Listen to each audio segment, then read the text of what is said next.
Hello, my name is Jack Macaluso, and today I will be discussing Italy's national debt crisis and Prime Minister Matteo Renzi's solutions to fixing that problem. This is Italy, the good, the bad, and the ugly. So, just a little bit of background about the country. Here's the good.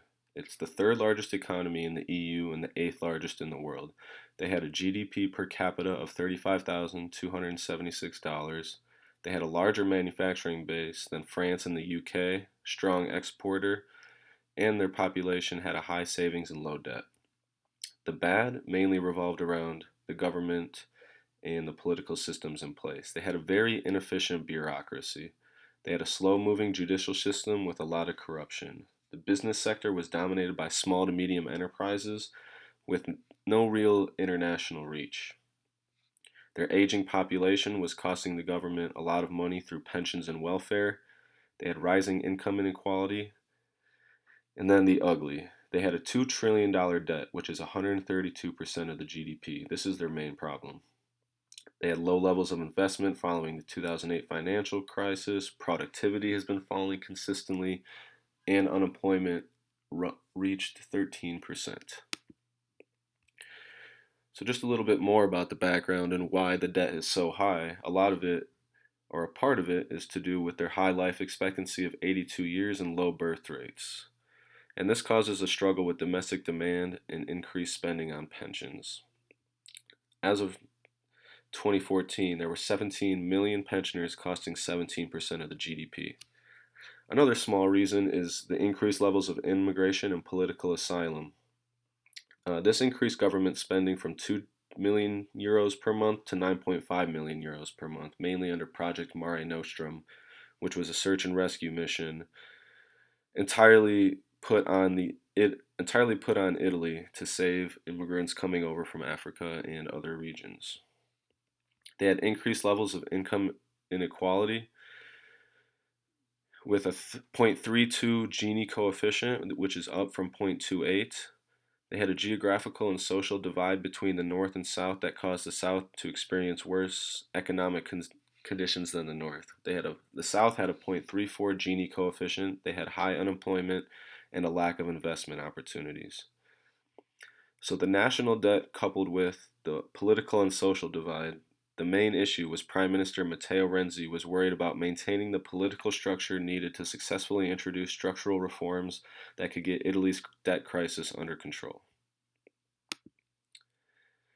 So as mentioned, Matteo Renzi is the Prime Minister, and he was named Prime Minister on February 22nd, 2014. He ran on a platform promising rapid and radical reform, targeting institutional structures, taxation, and labor laws. Through this, he won the Democratic Party's approval by a majority of 136 to 16, so as you can see, he was very popular in the beginning of his tenure. His plan was to quickly pass the reforms by coordinating with all political parties, and this was actually a very big issue for him because a lot of the political parties had strong alliances and strong loyalties and would be really hard to work with one another and get things pushed through. And he wanted to focus on institutional reform, tax reforms, and labor and education reforms. He also wanted to focus on the strengths of the Italian economy to stimulate growth.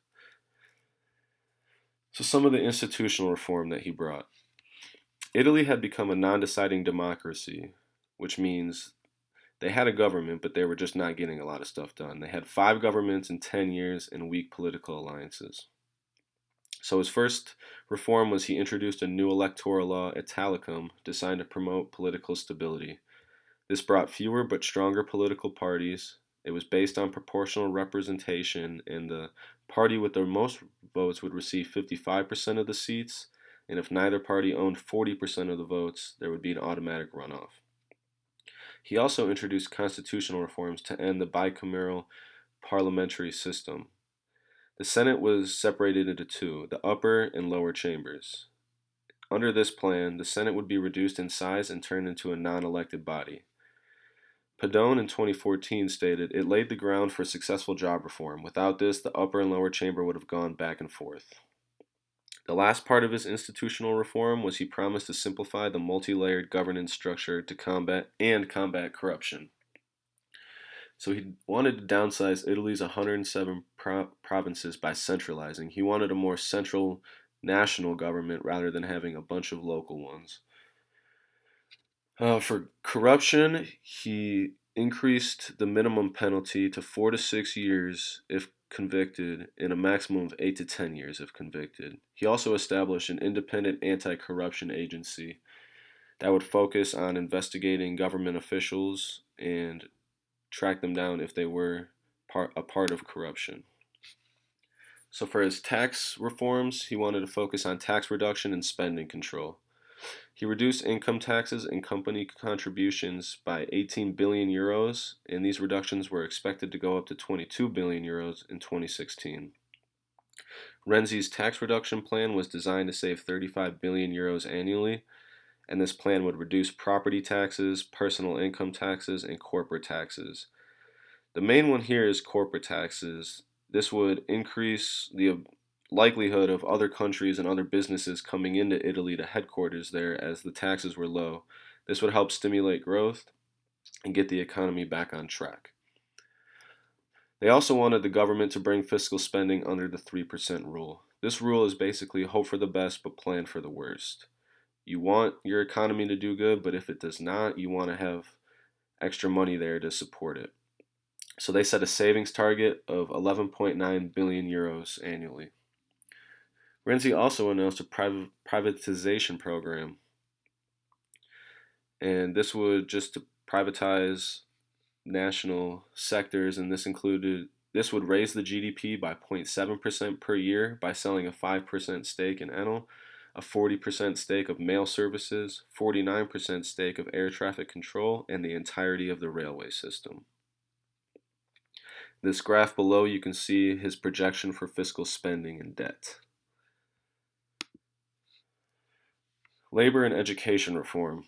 The main labor reform that he brought was the Jobs Act of 2014. This was designed to eliminate Italy's two-tiered labor market, which were permanent employees that were difficult to fire on top, and then a growing number of temporary workers on the bottom.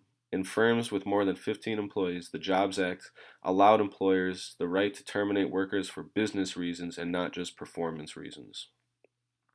It offered a temporary fiscal incentives for companies to hire permanent employees rather than temporary employees, and an extended unemployment benefits for temporary workers. All this combined was a plan to get people permanent jobs that they could stay at for multiple years. His educational reform passed in July of 2015 and introduced pay increases based on merit and increased powers for head teachers and staff promotion. Renzi also pledged to hire 100,000 teachers on permanent contracts. This figure below displays numbers for mainly employment and productivity, and as you can see, the employment rate has been increasing for the last 5 years almost.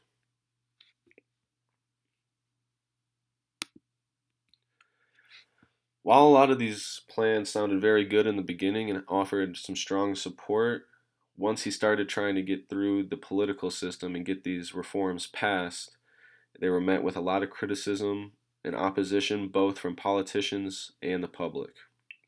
So some of his institutional reform criticism included the constitutional reform that was thrown out in referendum, which many voters saw as an opportunity to sink Renzi.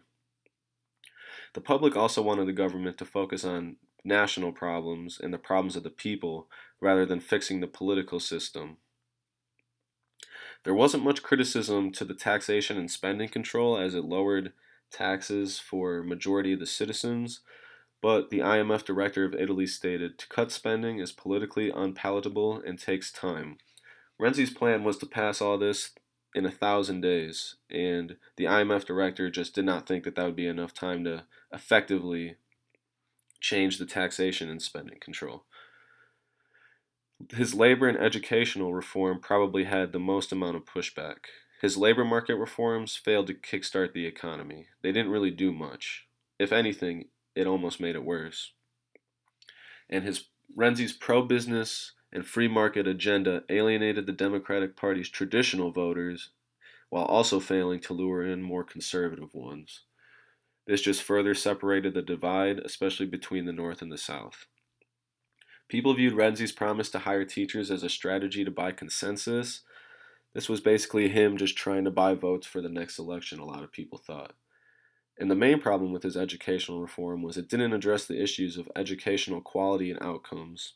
It restructured how education was supposed to come, giving teachers more of an opportunity to work and earn more money, but it didn't address anything to do with student achievement or how the education was actually taught. Gavin Jones from Reuters stated that Matteo Renzi, who as a prime minister once enthused Italians and foreign observers with his promises of reform, is now among the country's most unpopular figures, with 73% of voters saying he's pursuing his own interests and only 13% saying that he's pursuing those of the country. So now, in 2022, we look at the current state of Italy. After defeat in the 2018 election, Renzi resigned. This ushered in another new government, which was the anti-establishment Five-Star Movement and Salvini's League. The economy was slowed from 2017 to 2019. It contracted in 2020 and then eventually resumed growth in 2021, according to Heritage. And mostly to do with it contracting was the COVID-19 pandemic. One of the positive notes is their economic freedom had actually increased with notable jumps for property rights, judicial effectiveness, and government integrity. They had a 65.4 score and ranked 57th in the world. Now, this was actually part of the reforms that actually did work. As you can see, property rights got better with lower property taxes and other things like that, and the anti-corruption increased judicial effectiveness and government integrity. The main part is the government debt to GDP in Italy is expected to reach 2.7 trillion euros, 157% of the GDP by the end of 2022. This was an increase from 2 trillion euros or 136% of the GDP when Renzi took over. So as you can see, the reforms, if they even did pass through, they didn't have a very big effect, or if anything, made it worse off. So some of the strengths that Renzi decided to focus on then was maintaining the third largest economy in the EU and the second largest manufacturing power in Europe. He also wanted to work on creating a stronger business sector. In 2022, they had a resurging manufacturing sector, mainly due to the COVID-19 shutting down manufacturing for a while. They increased efforts to combat tax evasion and improved banking and asset quality. Some of the weaknesses that Renzi wanted to focus on in 2016 were fixing the rigid labor market, the mediocre international business environment. He wanted to fix the weak banking and finance sector, and he also wanted to fix the fragmented public sector. As you can see, not a lot of this stuff actually worked, and in 2022, they still have a very high public debt, they have a high dependency on Russian gas, and they still have a large prevalence of small, low productivity companies without an international reach. So to summarize, Italy, and specifically Prime Minister Matteo Renzi, were worried about maintaining the political structure needed to successfully introduce structural reforms that could get Italy's debt crisis under control. So he and the country tried to push an agenda that would focus on the country's strengths, work on fixing the weaknesses, and passing reforms meant to get the country out of debt and increase growth. While these plans seemed very promising and had strong support at the beginning of Renzi's tenure, it seems that the optimism has turned into strong pessimism, and this pessimism is seen with an increase in debt, an increase in social divide between the North and the South, and Matteo Renzi resigning in 2018. This little chart at the bottom just shows a comparison of debt to GDP of other comparable countries, and as you can see, Italy is ranked number second on that list, only to Japan. So just a little side note about COVID-19 and the effects. As of December 1st, 2021, there were 133,931 deaths that were attributed to the pandemic in Italy. Most of these were elderly people. The government's response to the crisis ranked 16 in the Heritage Index, and the economy contracted 8.9% in 2022. Their vaccination efforts have been pretty decent. As of April 28, 2022, vaccinations as a percent of the population are as follows. People with at least one dose is 85.2% of the population. People that are fully vaccinated is 84.4% of the population, and people with boosters is 66.5% of the population. Italy's main strategy was to issue decrees that gradually increased restrictions within lockdown areas, and these actually expanded until they applied to the whole entire country. OSED projected Italy's economic growth after the pandemic to be 5.9% in 2021 and projects it to be 4.1% in 2022. Thank you, and I hope that you learned about Italy's national debt crisis and Matteo Renzi's solutions to fixing the problem.